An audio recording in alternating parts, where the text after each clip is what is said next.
Tonya Todd, author of 52 Love. And we're here to celebrate Time with Love.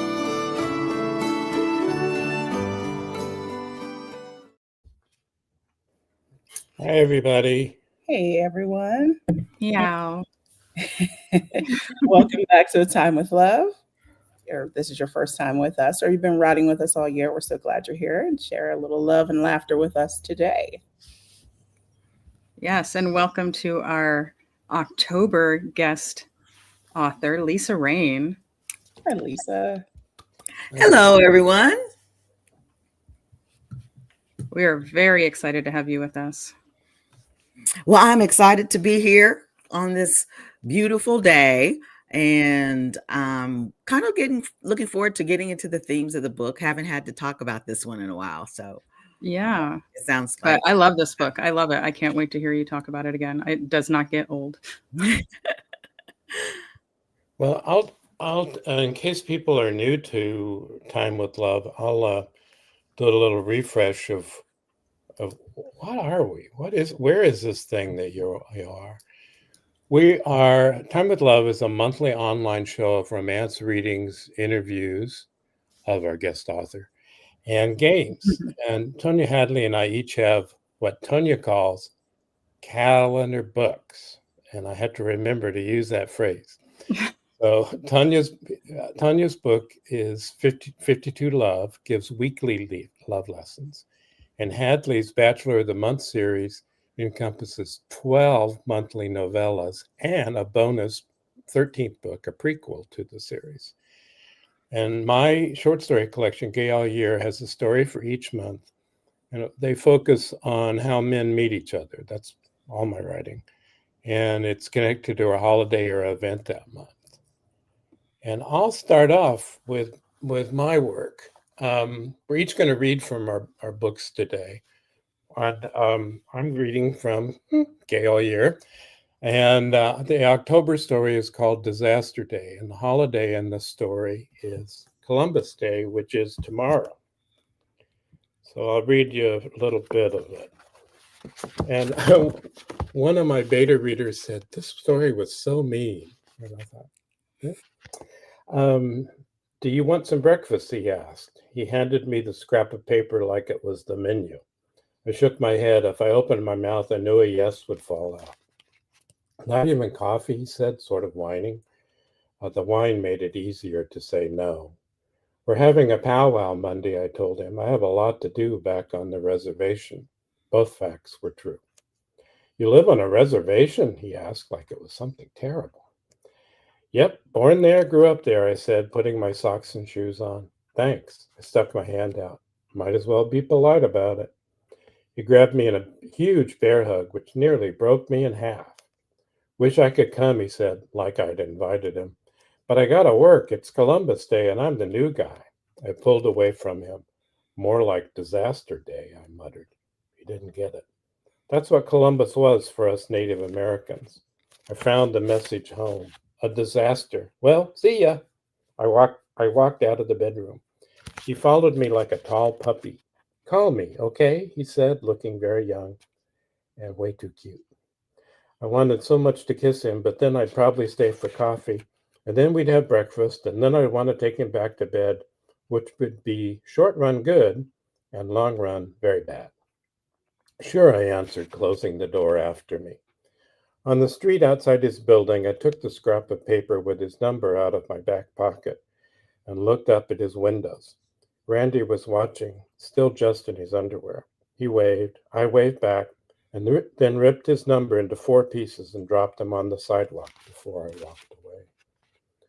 I rode the bike hard back to Hoopa, thinking about the look on Randy's face.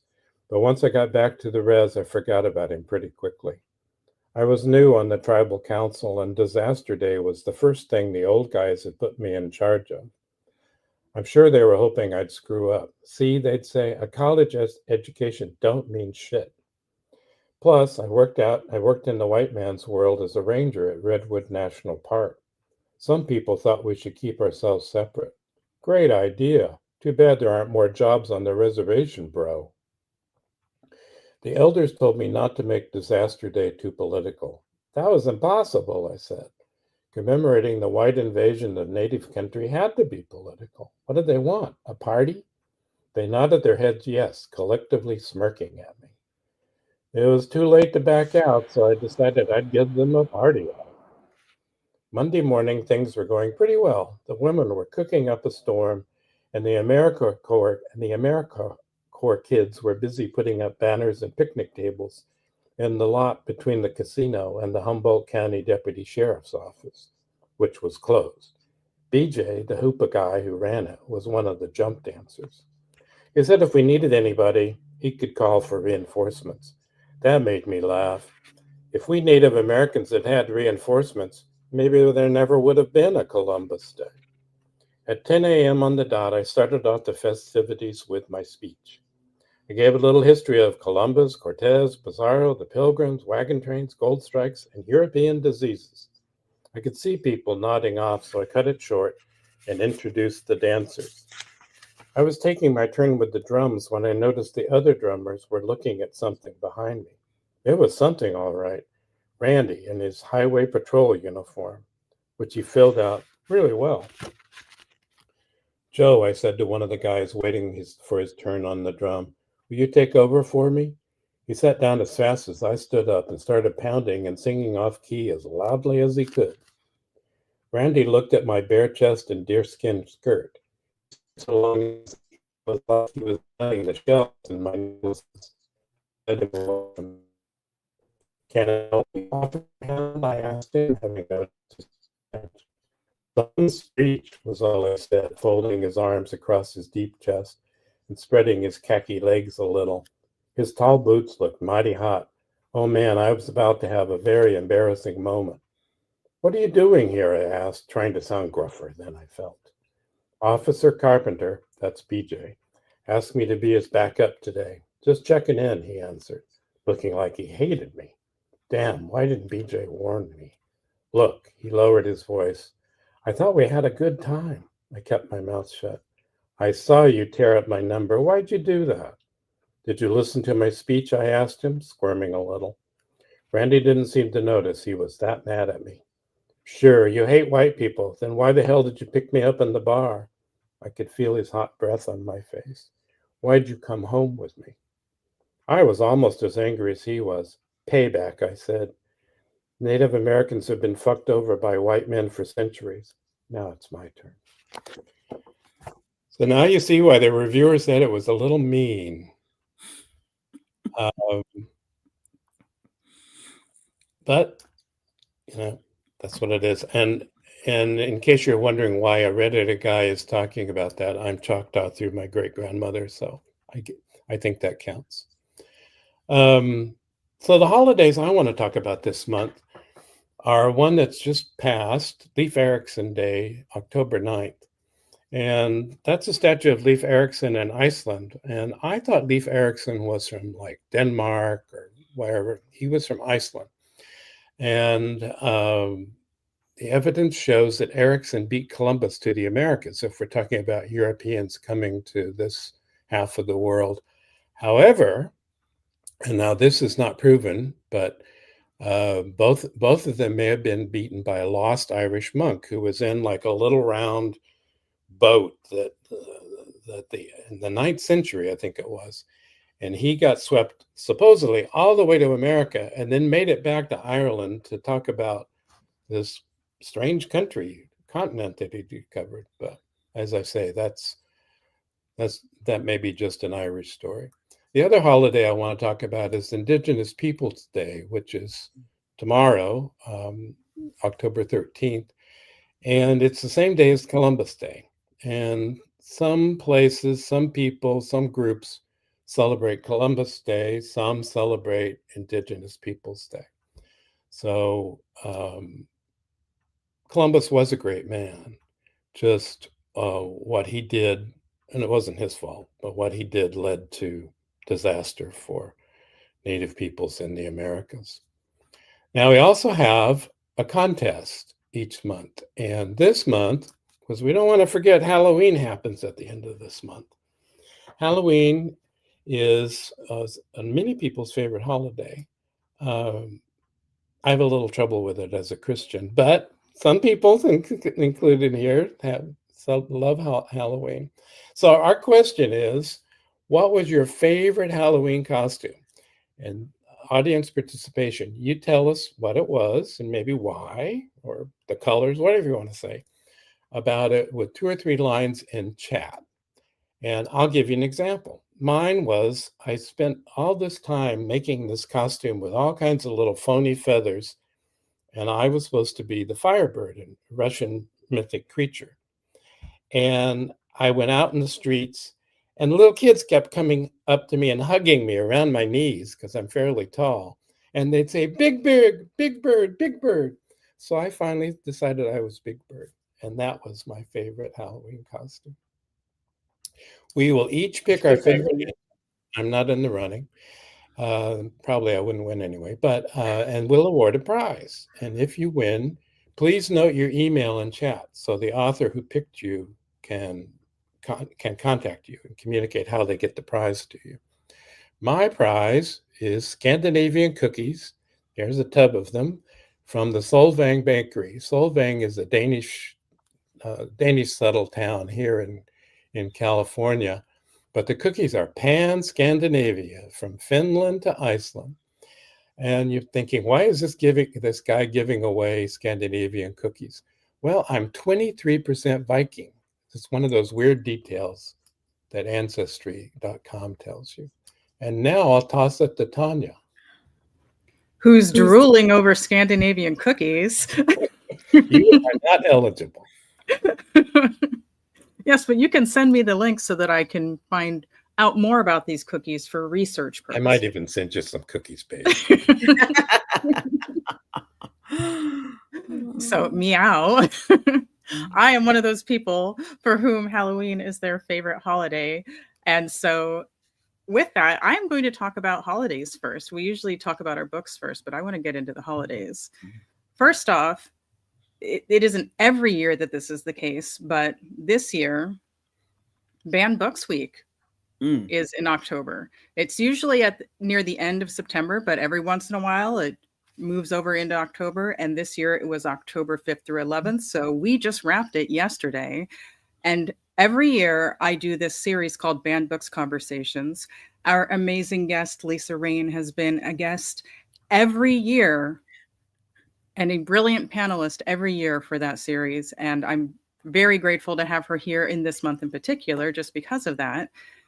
So the series covers 7 different books, the reasons that they were banned and why we should read them, why we should protect the right to read. And so I'm glad to be able to celebrate that this week with all of you. But then there's Halloween, which is my favorite holiday. And information about that holiday for you, Rick. I am also a Christian, and I actually won prizes at my church for having the best trunk when I was a vampire, and the trunk was like it was the back of a truck created like a mausoleum. So I won a prize for having the best trunk for their trunk or treat. And, it's funny. I was a vampire, and I was asking people to give me their children as offerings, and they were doing it at the church trunk or treat. So you can have fun with God, all right? So anyway, Halloween is observed, as we all know, October 31st. It takes place on the day before All Saints' Day, which is also known as All Hallows' Eve or All Saints' Eve. Its origins trace back to ancient Britain and Ireland around the 5th century BCE during the full moon closest to November 1st. This is when the Celts celebrated Samhain, or I don't know how to say it, Samhain, the festival marking summer's end and the Celtic New Year. Samhain is the god of the dead and was believed to dissolve the barrier between the physical and spirit worlds, allowing the spirits of the deceased, both good and evil, to return to Earth. And to protect themselves from these spirits, they offered gifts like food and drink and sweets, and often dressed as spirits themselves to avoid being recognized by malevolent entities. And as the festival coincided with the end of summer, rituals and sacrifices were performed to rejuvenate the dying sun. Now, this is all BC. All fires were extinguished. The sacred fires were kindled to mark the new year. And these fires were then used to light new hearths in homes, providing protection through the approaching winter. But as Christianity spread, it began to merge with local traditions, and the Christian church encouraged its followers to dress as spirits, angels, and devils, going from house to house to request small offerings like food in exchange for prayers for the souls of the deceased relatives. It was a practice known as going a souling. One common treat distributed during this time was the soul cake, a traditional cookie marked with a cross. And carved out turnips and other root vegetables illuminated with candles or burning coals were carried or placed in windows to ward off spirits, including Stingy Jack, a legendary drunkard condemned to roam the earth. And later, when this custom reached America, pumpkins were used instead. So that's just some fun facts about Halloween and how Christianity ended up becoming, like, taking on some of these qualities. Thank you, Wayne. Thank you. See, we learned something today.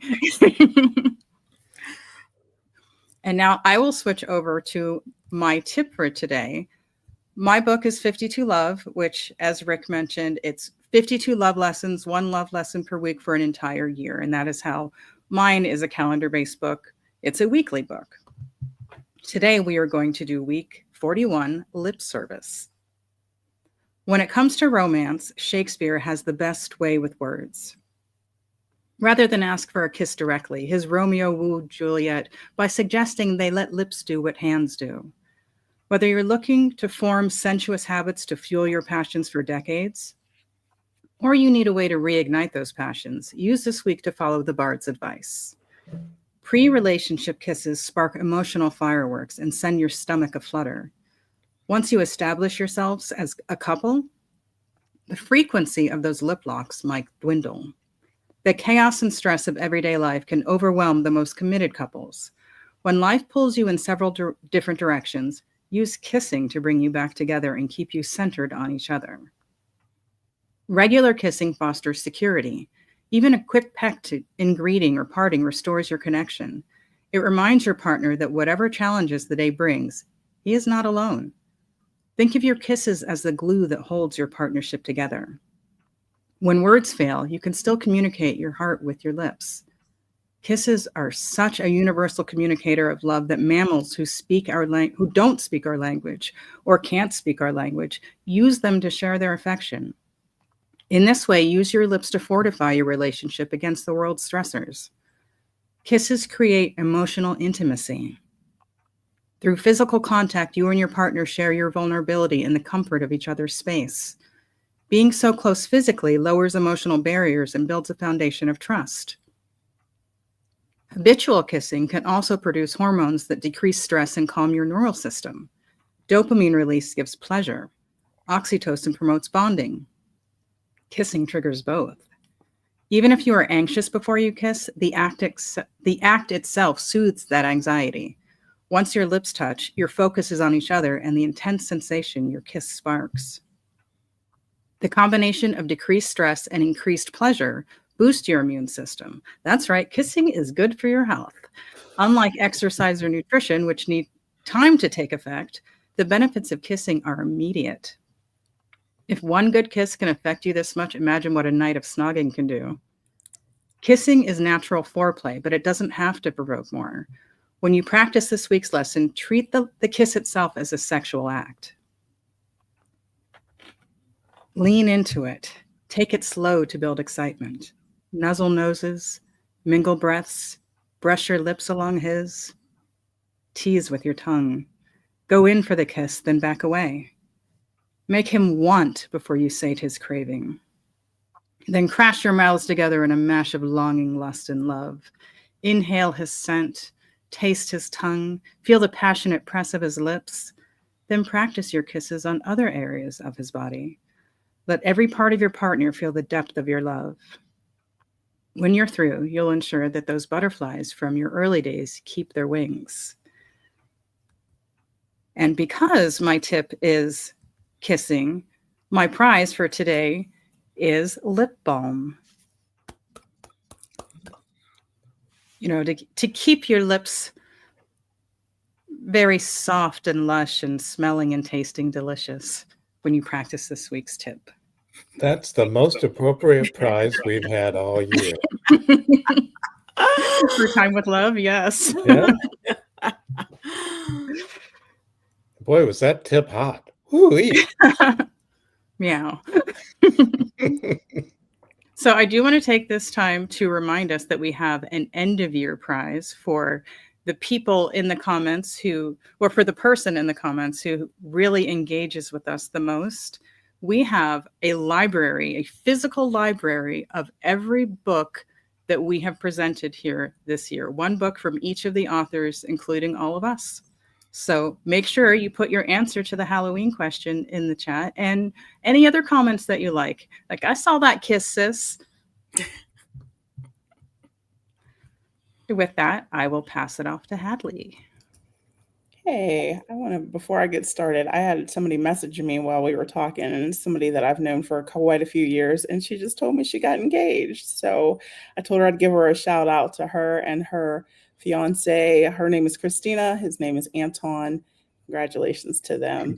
I call her little sis, so she just sent me that. I'm like, yeah, congratulations. What a perfect opportunity to celebrate love. Time with love. We're engaged. She just sent me a beautiful picture of them, and good for her. She just messaged me again. She must be hearing it. She's getting married next month. Oh, that's quick. Okay. Don't waste time. Right. So, all right. So let me switch gears. I just told her congratulations, and that was really nice and apropos. So, hello, everybody. I'm Hadley Raydeen. I am the author of the Bachelor of the Month series. So that is my calendar contribution. I have and am following bachelors every month living in Manhattan, and our journalist Genesis Jones is tracking their every move and making sure that she is cataloging all of that for our reading pleasure. So today I got a sneak peek from one of the most chaotic but heartfelt books in the lineup of Mr. October. Today's theme for him is unexpected partnership and love in the midst of chaos. And nobody captures that better than Mr. October, Hollywood heartthrob Alistair Wells. And he's used to red carpets, blockbuster fame, and more flings than one can count until an ex drops off a baby at his doorstep and then disappears. And just like that, Alistair's life is turned upside down. So now he's navigating fatherhood without a clue of how to do that. And the only person he can rely on is his bestie, Maisie Dela Cruz, the one woman he has secretly loved for quite some time now, but never really told her. So this is an excerpt from Mr. October. It's a baby, he says, as if I needed clarification.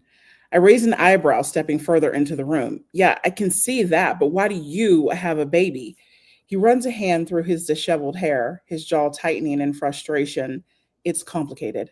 Complicated? That's an understatement. I try to make sense of what I'm seeing. Alistair Wells, a guy I've known since college who slept with half of Manhattan, gingerly scooping up a baby like it's a ticking time bomb. This is the same man who's brought women after woman through the doors while I play the role of best friend, roommate, and afterthought. Ali, I start, pinching the bridge of my nose. You need to explain this. He sighs, sitting on the edge of the couch, the baby still fussing in his arms. An ex. I ran into her this morning while I was on my run. She just handed me the baby and left. My mouth drops open. She left? He nods, rubbing his temples. Yeah, said it was mine. No explanation, no paperwork, nothing. I'm stunned, my mind racing. Alistair has always been reckless, especially since his career took a nosedive a few years ago after 2 consecutive flops. He seemed to stop caring about anything that didn't involve parties or quick fixes. The Alistair I once knew was ambitious and full of heart. He was slipping away and barely recognizable, this man that he was becoming. That's why I moved in. I couldn't watch him spiral. He needed someone to ground him and help him get his act together. Even though I had feelings for him, I couldn't let him destroy himself. And now this, a baby. This is next level chaos even for him. I cross my arms, trying to suppress the urge to fix everything, especially when it comes to Alistair. Ali, you just can't. I know, he interrupts, his voice tense. I know, I messed up, okay? But I don't know what I'm going to do. I didn't ask for this. I don't even remember her name, Macy. I blink at him, my mind still trying to process everything. The baby? I ask, eyes wide. Alistair looks at me like I've just grown two heads. His mouth drops open before he bursts out laughing, a rough, tired sound. You must really think I'm a screw up. No, not the baby, the mother. I don't remember her name. The baby's name is Leilani. At least I managed to get that much information from the mom before she bolted. Leilani, I repeat softly, glancing down at the tiny bundle in his arms. The name suits her, sweet and delicate. Macy, Alistair begins, looking at me with those same puppy dog eyes that have always made me weak. I need your help. And there it is. The plea is for me to step in, to fix everything again. I know I should say no, but I've loved Alistair since college. No matter how much I try to stay away, I can't. I'm still that girl who fell for him, still hiding behind this best friend act, but I'm still hopelessly drawn to him, even now. So, as you can see, Alistair is in deep, and Macy, she's been his anchor more times often than not, and more than he deserves at times. So, what I love about this story is that it reminds us that love doesn't always show up pretty or on schedule. Sometimes it's messy and inconvenient and exactly what your heart needs. So, it's about finding the one who stays when everything falls apart, the kind of love that shows up in the chaos, not despite it, but because of it. And speaking of love showing up, we're going to talk about my holidays today, which is Sweetest Day, and those little words that change everything. I love you. So when I think about Sweetest Day and National I Love You Day, I see them as two beautiful chances to pause and express genuine appreciation for the people who matter in our lives. Both, they remind us that love comes in many forms, romantic, platonic, and familial, and every one of them deserves to be nurtured. So Sweetest Day is celebrated on Saturday, October 18th. It's all about gesture. So the candy, the cards, the thoughtful moment that says, you matter to me. It's about bringing joy to someone's day in the simplest, sweetest ways. And then comes National I Love You Day, which is on Tuesday, October 14th, this Tuesday coming up. It's a reminder that sometimes the most powerful things we can do is speak love out loud. It's about saying the words, showing up, and reminding the people in your life just how much they mean to you.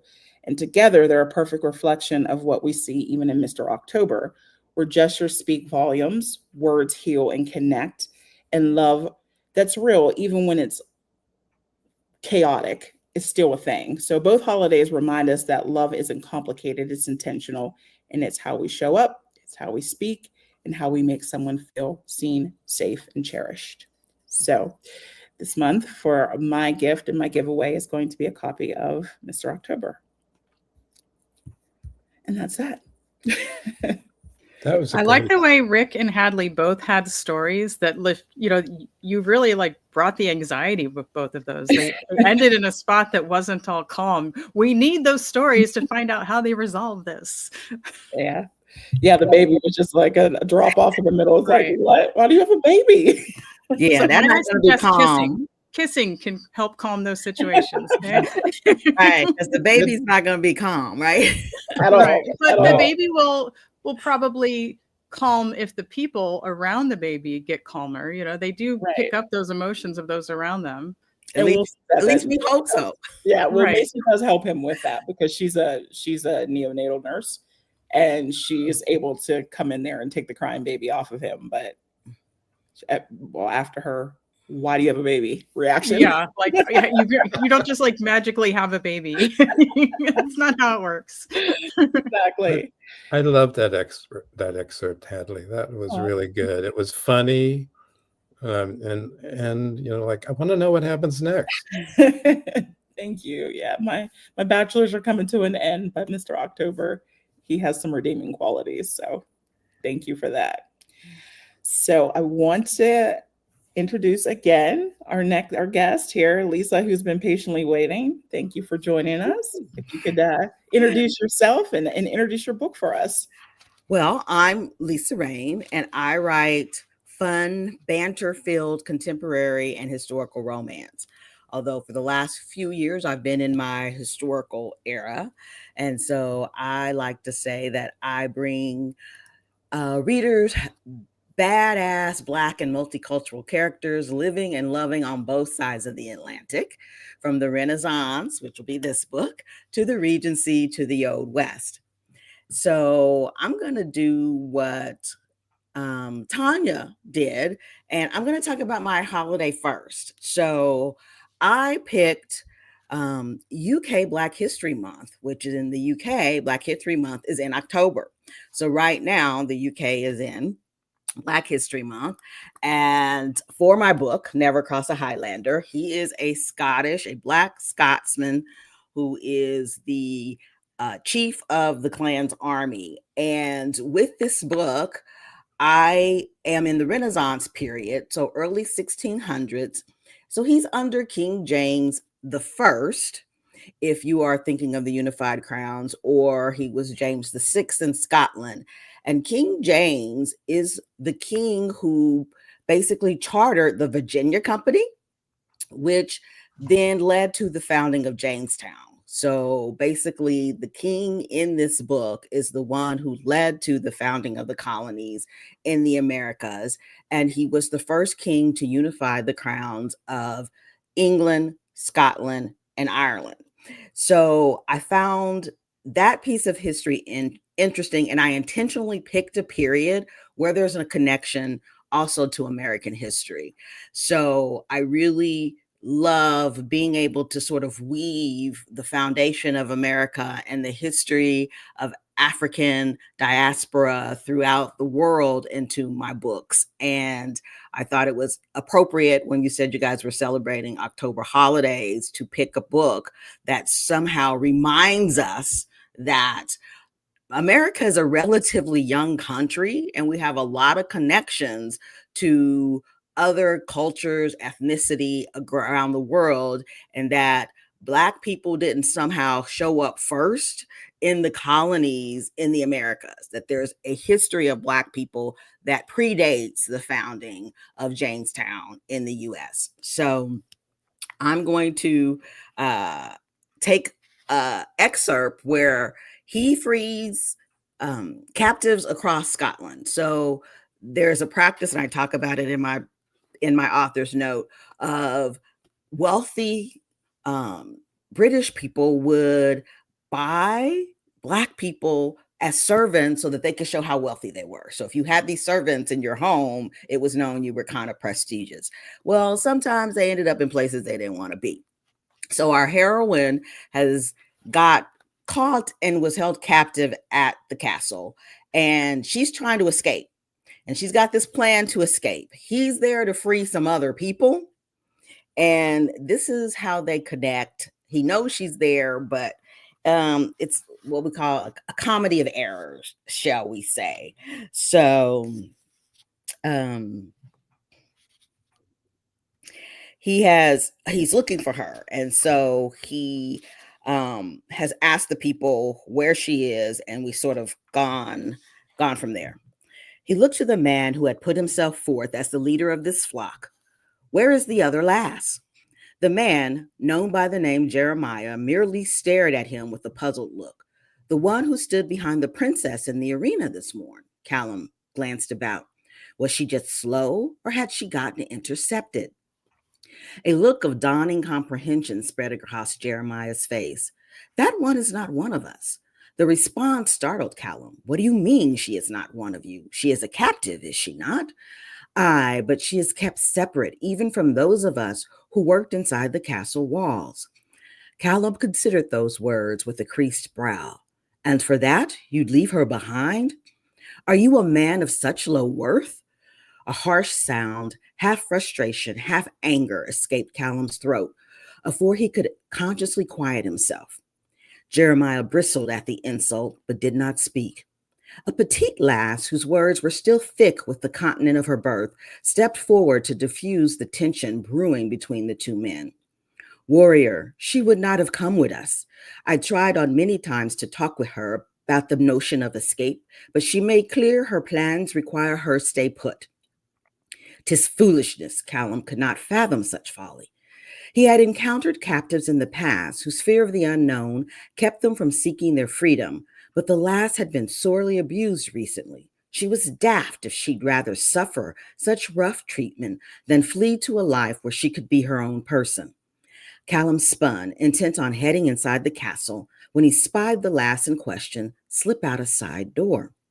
Relieved she had come to her senses and decided to join them, Callum took a step in her direction.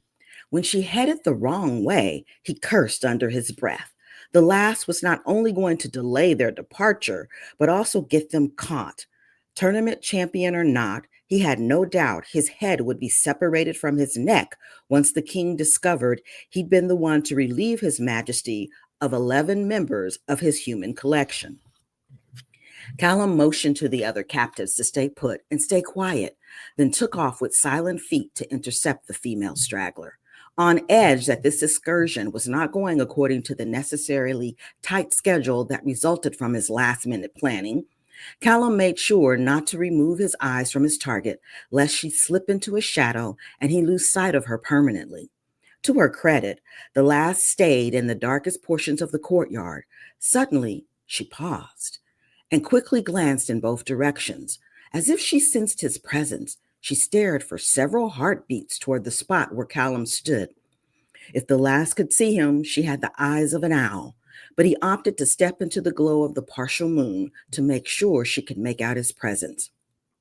Anticipating relief that she'd found the guide for the covert caravan, Callum could not believe his eyes when she bolted in the opposite direction again. If she reached the back of the castle wherein the remaining clans were in the process of departing, the success of this operation was doomed. His frustration turned into anger. Was the bloody female trying to get them captured and killed? Sweet Jesu! Callum bit off the words, making them a curse rather than a prayer, and sprinted after the lass. He overtook her easily, grabbed her around the waist with one arm, and lifted her off her feet. She struggled, twisting desperately in his grasp and kicking her feet wildly. The pressure on his injured shoulder made him almost lose hold. He adjusted until he held her more securely. Soft sounds of frustration emanated from her. Callum feared she'd get louder, so he clasped a hand over her mouth. She didn't appreciate the move and took a bite of his hand to prove it. Her teeth sank in deep and held. Callum clenched his own teeth to contain the bellow that nearly emerged. He squeezed her rib cage and exerted as much pressure as his straining shoulder would allow. He felt her weaken slightly as she fought to breathe, but she didn't release his hand. Her feet continued to kick, and she wiggled constantly. Her efforts made it harder and harder for Callum to maintain his grasp one-handed.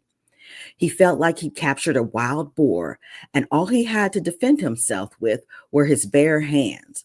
Of course, he was armed, but he'd never use a bladed weapon against a lass. He yanked his hand roughly, but her teeth chewed deeper. Desperate to end the stalemate before they were discovered, Callum slid his other hand up to pry her teeth from the meal of his matching appendage.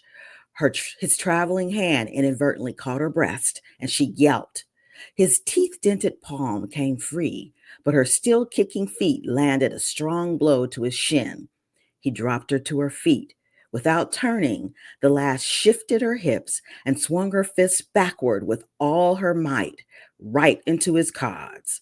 A million piercing blades of pain shot through his groin. Grasping his package and gasping for air, Callum sank to one knee. The lass didn't wait around to admire her handiwork. She bolted. And that is how our hero and heroine meet. I love the way your language mirrors sex. Like you have this struggle going on with them, but you still made it so sensual that if you didn't know and you just caught bits and phrases, you would think this was a love scene. And I do think that was intentional, author. These two characters, I think I love enemies to lovers books when done well. And I have a tendency to write them. And one of the things I love about it is how animosity inadvertently turns to attraction. And then that attraction blossoms into something more and becomes love, often before the two people even realize it, because intellectually, they're still thinking, I don't like this person. Mm-hmm. But physiologically, other things have happened within them and bonds have built that sort of supersede that hate. And we know the expression, right? Thin line between love and hate. And when done well, I think Enemies to Lovers gives us that. Well, I will attest you've done it well, because I have read this book and I love it.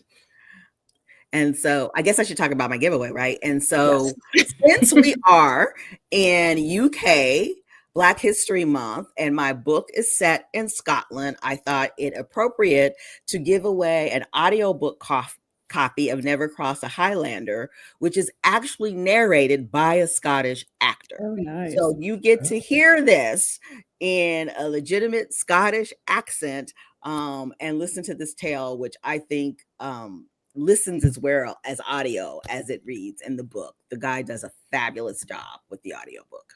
That's awesome. Can confirm. So Lisa, our resident journalist, Genesis Jones, who interviews all of my bachelors, didn't want to leave you out of the mix, so had some questions for you and your characters. So she handed those questions over to us to read and ask you.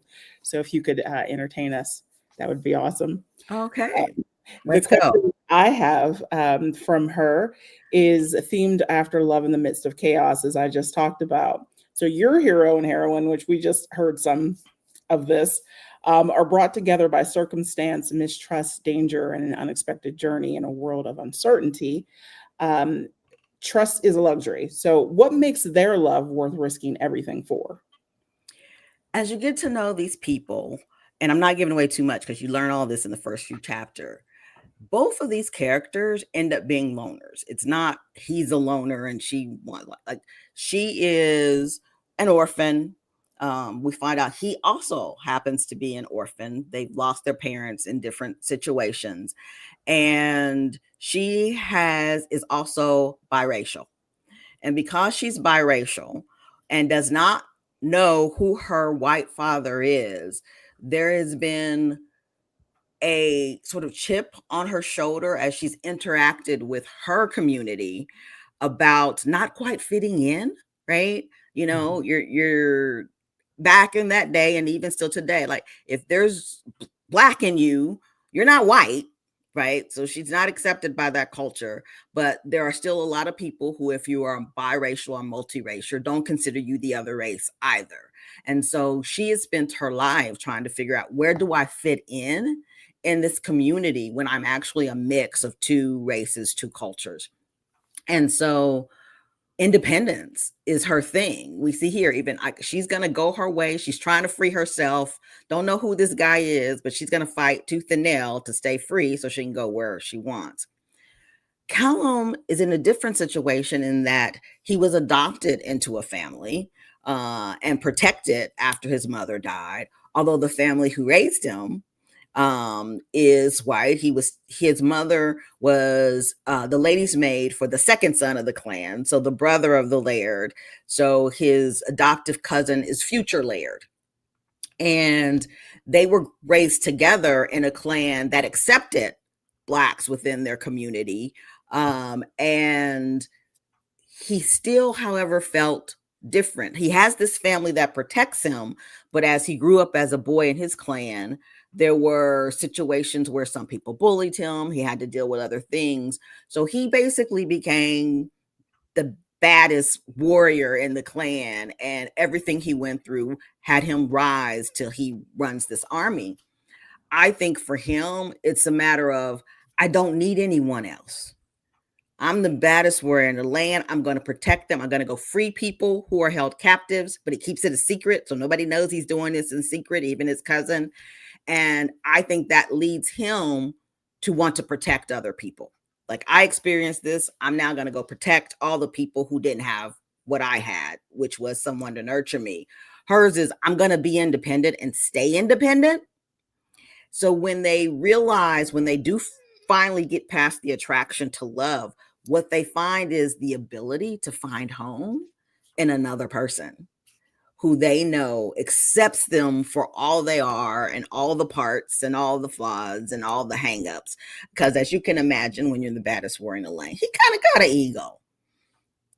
he kind of got to eat. Callum's going to be a bit much to deal with initially. And so our characters have some back and forth in this. Genesis also gave me, I think, a great question for you. She's identified intimacy and emotional vulnerability as themes in Never Cross a Highlander. And the banter between your protagonist and antagonist and the tension created great chemistry in the book, but true intimacy seems to run deeper for them. What moment in the story shifts your couple from, a superficial, maybe physical attraction to genuine emotional connection? It builds over time, but I think there are a couple of places where we can see it growing even before the characters do. And for me, that's a sense of respect. There's a scene in the book where our hero finds out something he doesn't like about our heroine, but they've fought off bandits.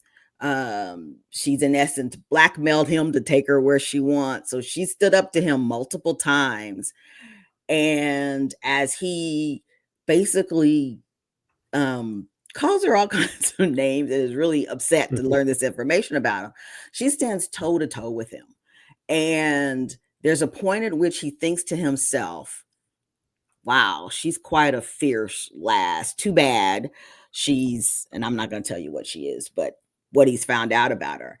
And we realize he's beginning to admire her.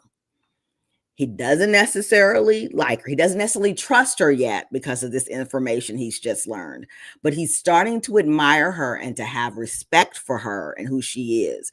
And for a man like him to respect a person, right, that is sort of the highest form of beginning to trust someone and take it to that next level. He doesn't recognize it himself yet. They'll get back to the clan and he'll learn that. But there's also a flip side of that shortly after for her, where knowing what he knows about her, being upset about what he knows about her, they've just had a fight and she's thrown a dagger at his head. He could easily leave her to fend for herself. And she, takes a horse, takes off. And when he comes upon her still angry, she's like, I don't know how to find my way home from here. Please don't leave me here. I understand you don't like me. I don't understand whatever. And he agrees and he decides, I'm still going to take you where you need to go and protect you.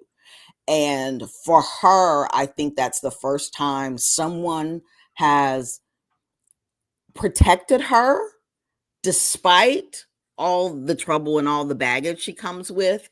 And there is a sense for her that I really don't like this guy, but I know I can count on him to protect me and take care of me. And so there's sort of this mutual respect that's growing, despite the fact that they don't realize, right, that their external hatred is not truly all that's going on between them right now. There's that transition into respect and admiration. So Genesis gave me a great question for you too, with themes of cultural identity and legacy. So how much I love your book. Never Cross a Highlander is one of the best romances I've ever read. The way that you weave bits of high stakes history into the story is groundbreaking and powerful. You introduce the first Black Highlander hero in romance.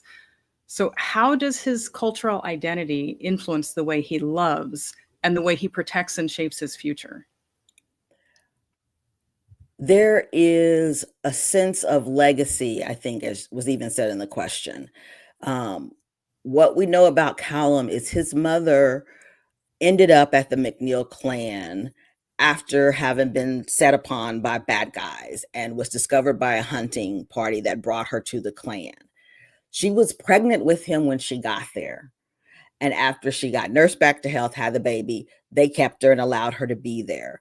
So he's raised by a mother who basically did everything she could to protect him. But like Elsa, which is interesting, he doesn't know who his father is. right? He knows he's a Black man. The blade, the dagger, the heroine steals from him that she basically throws at his head is his father's dagger. He has his talisman from his father. But his mother gives him a strong sense of who he is, why it matters. She used to tell him stories from the old country. So his mother was actually someone who had escaped from enslavement at a different point in her life and came from Africa, still had the accent, told him the stories and the history. His horse is named Ogun, if I'm pronouncing that correctly, which is African god. It's named after an African god. And so that legacy of knowing who you are, even though where you are now is not where you come from, but passing down the history, passing down the stories, understanding what it means to care for people, regardless of who they are, learning about community and how community are those people who stand by you and protect you and all those things. Even though I think he thinks he's being this sort of standoffish, I don't need anybody, Callum is very protective of everyone around him. And I think he has absorbed his mother's sense of family, history, legacy, what it means to be family, what it means to be from your culture. And he is able to share that with Elsa, who doesn't quite know what that is yet, because even though she doesn't know who her father is and she acts like it doesn't matter, we learn over time that it's always been a part of her she's wondered about. Who is her dad? Why did he leave? Why wasn't I enough? And Callum, and in some ways Einan, who's Callum's cousin, who doesn't like her. So there's this whole undercurrent of his adoptive cousin and best friend doesn't like her either. There is still this sense of, well, I'm still going to protect you, not because I like you, but because somebody I love, right, likes you. We're all going to take care of you. Family, community, legacy. And I think there's a lot of that in this story. That sense of found family, as even Richard was talking about before, right? Yeah, definitely. I was thinking found family while you were talking, Lisa. So let's move to the contest. Thank you, Lisa. That was really an interesting discussion and an excellent reading. I think your reading voice made me interested in hearing the Scottish guy. So Joe, who is our tech host and keeps us safe in this program, is going to post the winner, I mean, not winners, but the contestants, the different stories. And let's still time to write, because you only have to do 2 or 3 sentences, short notes. Tell us what your favorite Halloween costume was, and maybe why or when it was, anyway, why it was your favorite. And then each of us will pick a winner with the prizes that we've mentioned. And we've got some really good prizes, so I hope that you've got your stories ready. So here's the first one. This is Gail Paul 00. And Gail Paul is definitely in the contention for winning the library at the end of the year. I was invited to a vampires and werewolves party and went as Count Von Count from Sesame Street. My own family didn't recognize me until I laughed. That was a pretty good disguise.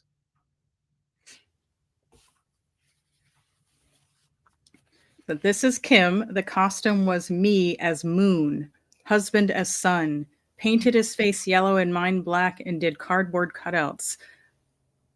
He wore white paper painter's overall, and I wore a black leotard. Whoa. Yeah, I'd like to see a picture of that. This is the one where we wish we could post images of the people. We'll have to start using that as one of the rules. Oh, bring the pictures? Oh, that'd be cool. Yeah. Pixar didn't happen. So Erica said, I put my costume together piece by piece. I was Akasha, the vampire queen. I won best costume that year. Oh, very nice. It's from the Interview with the Vampire series. Or the Vampire okay. Lestat. Haven't read it. Well, that's the contestants. Anybody? Oh, we have He's putting them back on again. Oh, okay. The Sesame Street one made me laugh. That one made me want a photo.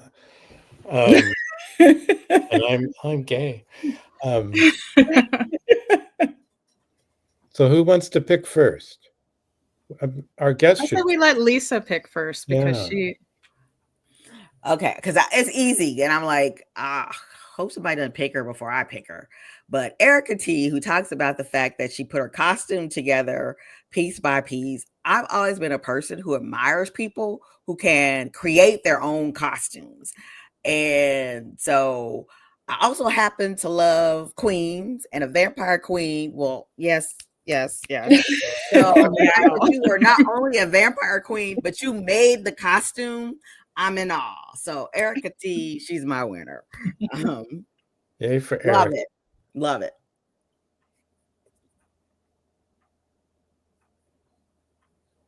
Well, who's next? What were the other ones?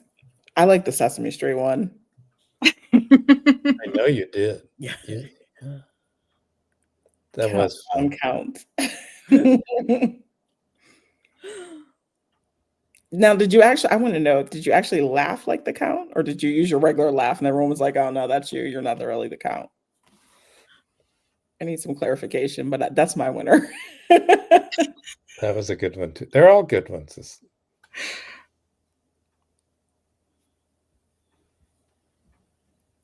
Well, I'm going to sneak ahead of Tonya, and I'm going to choose this one. I'm going to choose This Is Kim, because I really did want the visual.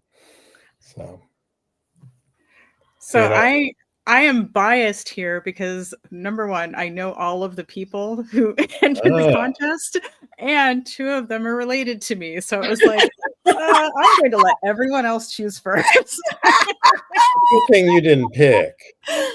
Yeah, I mean, come on. It's the Vampire Queen for me. I'm and not please- me if I don't choose the Vampire Queen.